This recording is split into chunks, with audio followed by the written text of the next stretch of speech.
Well, the chief of the IDF has announced his resignation. His last day on the job will be March 6th, just a few days after the end of the first stage of the ceasefire deal.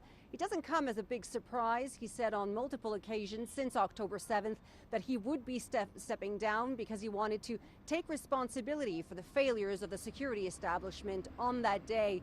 And he's doing so now because he said there have been significant achievements and that Israel was now implementing the ceasefire deal.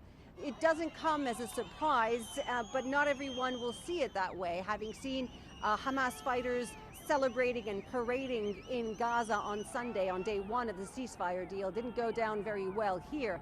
And many are calling for the Prime Minister, Benjamin Netanyahu, to do the same. Remember that for months and months and months, many were accusing him of delaying the end of the war because he knew that an inquiry or a commission launched into the failures of that day was just impending and it would happen as soon as he would resign.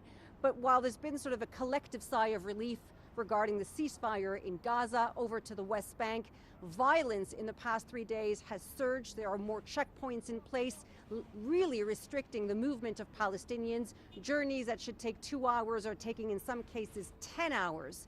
But it's also, there is a military operation, an Israeli military operation in the Jenin refugee camp in the West Bank.